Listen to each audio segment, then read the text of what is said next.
Zulkarnain sir, আমি আপনার কাছে জানতে চাই, আমরা তো অনেক পরিবর্তনের কথা শুনেছি, পরিবর্তনের অভিপ্রায় দলগুলোর মধ্যেও দেখেছি, রাজনীতিতে নতুন বন্দোবস্তের কথা শুনেছি।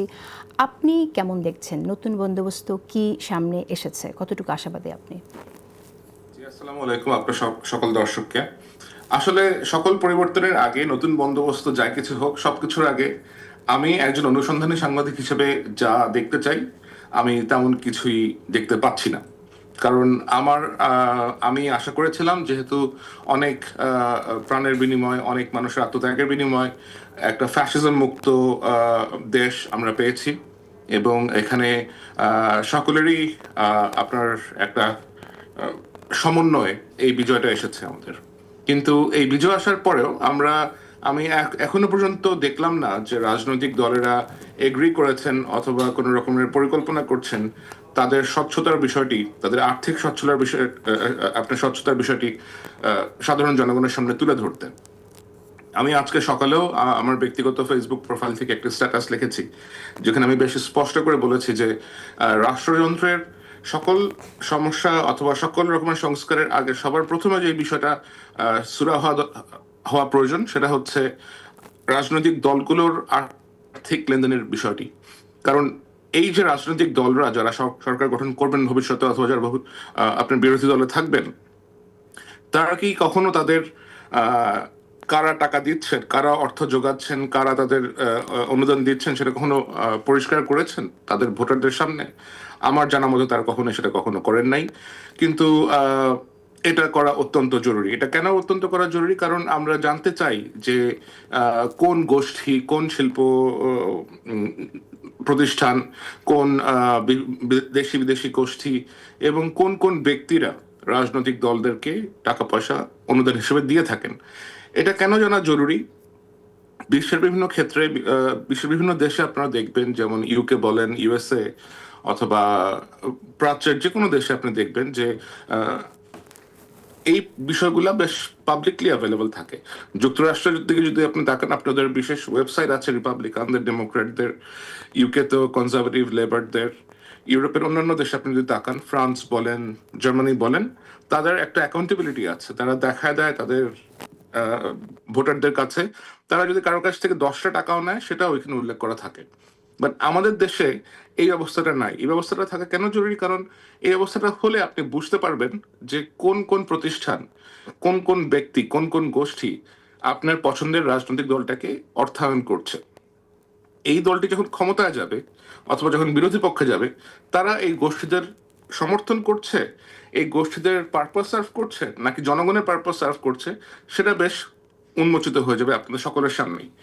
তো রাজনৈতিক দলের নেতারা, রাজনৈতিক নেতৃবৃন্দ, যারা সবসময় জবাবদিহিতার কথা বলেন, স্বচ্ছতার কথা বলেন, সততার কথা বলেন, নিষ্ঠার কথা বলেন, ইন্টেগ্রিটির কথা বলেন, তারা যদি নিজেদের যে রাজনৈতিক দলটি আছে, এটা কিভাবে পরিচালিত হচ্ছে, এটা জনগণের সামনে তুলে না ধরেন, তাহলে আমরা কিভাবে ভবিষ্যতে দুর্নীতি মোকাবেলা করব, কিভাবে আমরা অন্যান্য সকল সরকার পরিচালনা, রাষ্ট্র পরিচালনার ক্ষেত্রে স্বচ্ছতা আনবো, এটা আসলে আমি ঠিক বুঝে উঠতে পারি না। সেই জায়গা থেকে সুতরাং আমি জুলকারনাইন স্যার, আমি আপনার কাছে একটা প্রশ্ন করতে চাই। সেটা হলো যে, একটু তো হচ্ছে যে আমাদের এখানে এই মুহূর্তে সবচেয়ে বড় দল বিএনপির কথা আমি যদি বলি, বিএনপি বড় দল হিসেবে তাদেরও এটা শুরু করা উচিত। এবং নতুন যে দলটির নতুন রাজনৈতিক বন্দোবস্তের কথা বলছে, তাদের দিক থেকেও আমরা এই প্রয়াসটা আমরা দেখছি না। তবে আমরা শুনছি যে তারা একটি ক্রাউড ফান্ডিংয়ের ব্যবস্থা করবে এবং আগামীতে স্বচ্ছতার দিকে যাবে, ব্যাপারটা ক্লারিটি থাকবে কাদের কাছ থেকে তারা টাকা নিচ্ছে। আপনার কি মনে হয় যে আসলে কোন ট্রেন্ডটা তাদেরকে বাধ্য করছে এরকম একটা পদ্ধতির মধ্য দিয়ে যেতে বা অনুসরণ করতে, যেটাকে আমরা আসলে ত্যাগ আহ, করার কথা বলছি? আমার আসলে যেটা মনে হচ্ছে, তারা যদি এরকম বলে থাকে, তাহলে তারা ইতোমধ্যেই এমন অনেক কার্যকলাপ করেছেন যেখানে তাদের দলটির অনেকেই বেশ প্রশ্নের সম্মুখীন হয়েছেন। এবং এখানে আমার যেটা দেখে ব্যক্তিগতভাবে যেটাতে আমি কষ্ট পেয়েছি, সেটা হচ্ছে জুলাই আগস্টের যে শহীদরা ছিলেন, তাদের পরিবারদেরকে তারা ইফতার করিয়েছেন সরওয়ার্দী উদ্যানের মধ্যে।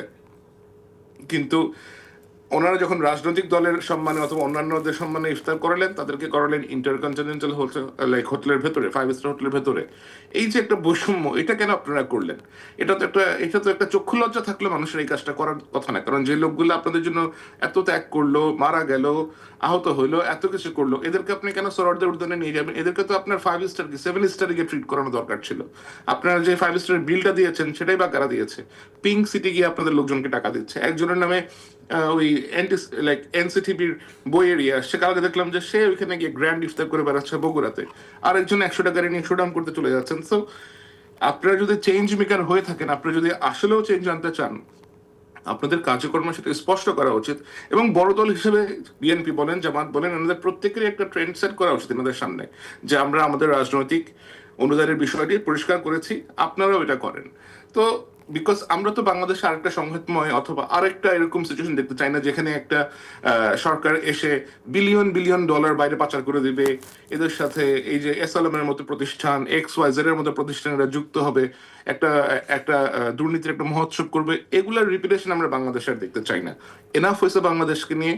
আপনারা বসে ঠিক করেন কে কিভাবে লোকজনের সামনে আপনাদের জবাবদিহিতার ক্ষেত্র তৈরি করবেন। আদারওয়াইজ কিন্তু এভাবে এভাবে চলতে পারে না।